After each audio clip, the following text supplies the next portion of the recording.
Hey, so first today we're going to learn a short lesson in art history, and we're going to learn about two very famous artists that are similar in time period, but they're very different in styles, and they're known for completely different things.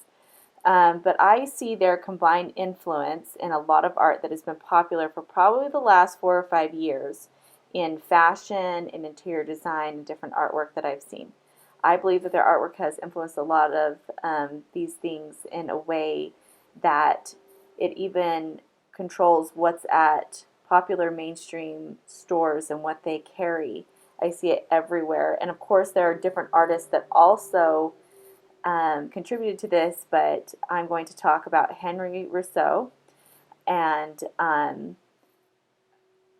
Matisse, Henry Matisse. So Henry Rousseau was born in the mid 1800s in France, and he was self-taught, meaning he had no formal school training. Um, so that means he didn't go to art school. He just kind of made it up. He is known for his primitive or childlike jungle scenes. He had a boring job and wanted to paint something more exciting than what he was experiencing in his daily life. Sound familiar? So he didn't even start painting until he was 40. Most people laughed at his abilities as an artist, but because a few famous artists like Picasso thought he was cool, he believed that he was great and kept painting.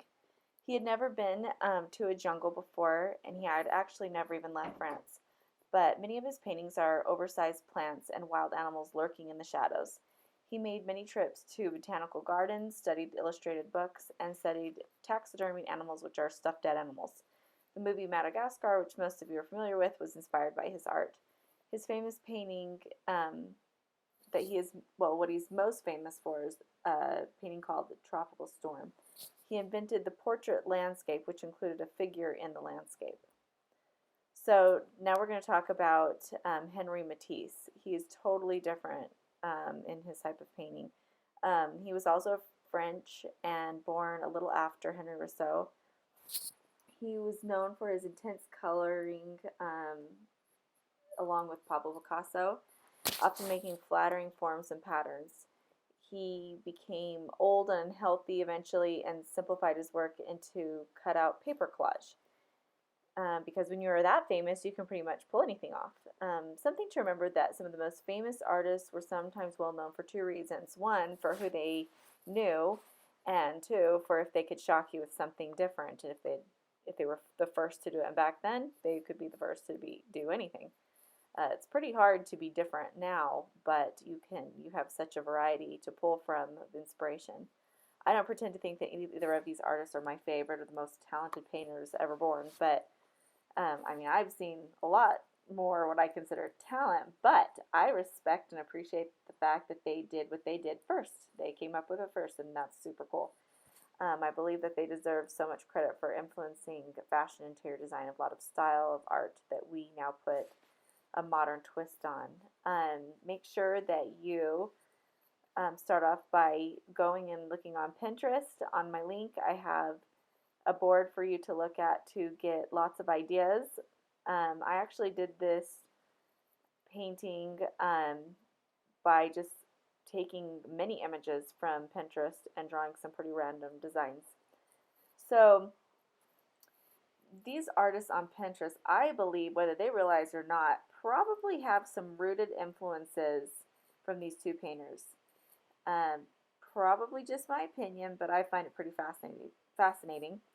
And as I say in every class, I'm going to try to select an artist in this painting and take an idea or two from each of several other artists and come up with my own piece of art today. So I'm going to take some ideas from Rousseau, the idea of the jungle in a flat looking layers, and mix that with bold, shocking colors of Matisse. And I'm not going to blend any of my colors. The look is going to be bold, flat, layered shapes with tons of color that do not blend into each other. I'm making up my own look, really, but I have some of those images in the back of my mind. Some of the images I pinned also have a flat folk art look, which we will learn more about next month. I'm going for very solid, opaque shapes, meaning I don't want them to be see-through. When I mix the color, it will be completely on my palette because, like I said, I want the colors to blend together. I don't want highlights and I don't want shadows. totally different from reality or anything I normally do. I feel like you get to purposely paint like a young child with this. No, it's not going to look real. It's not supposed to look real, but it will be something really fun for your eyes to enjoy. It's something that you might want to decorate with. Once you have drawn your details, you're basically just coloring. There's not a whole lot of painting technique in this lesson. It's more of a designer technique. So I would suggest you can use alcohol markers, colored pencil, although that does not excite me for something like this. Actually, the Henry Rousseau paintings kind of have that colored pencil look to them. Like I said, that's just not super exciting to me, but that might be exciting to you. Acrylic might be a very simple, easy way to go for you with this. That's probably my suggestion. You can go and through and you do line making with this. When I say line making, you're going to see all little details at the end.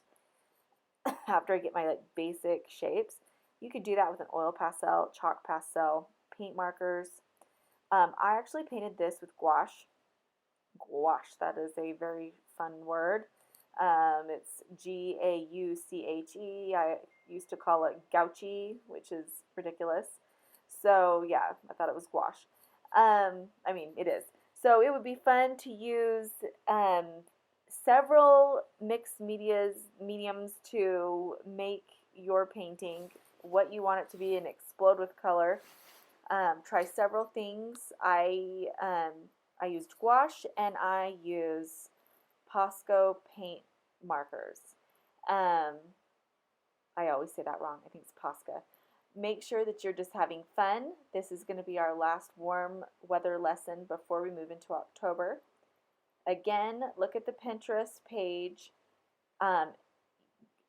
Keep looking on Pinterest past mine with an adult. Make sure you're looking at safe things. And just really enjoy that you are the boss of the designs and the patterns that you make. You can do incredible things. I loved this. To be honest with you, I was not quite sure how I wanted to tackle this lesson, and I just went for it. I looked at shapes that brought me joy, that I thought would correlate together.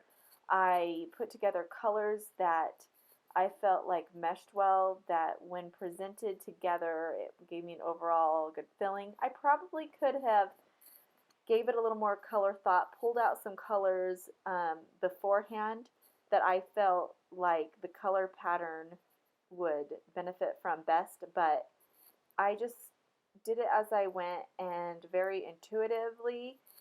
Intuitively meaning I painted just as I went, how I felt, what I thought would be good at the moment, without any preconceived ideas about what it should be. I had no idea going into it before I picked up my pencil what I was going to draw, what I was going to paint. I felt like I knew I wanted to have some inspiration, maybe a Bahama look feel, something that felt like it was from a tropical area mostly, so jungle, maybe more tropical than jungle. So that's just, those really happy colors. I've been to the Bahamas. Those are the colors that I felt and saw everywhere. And I hope you enjoy it.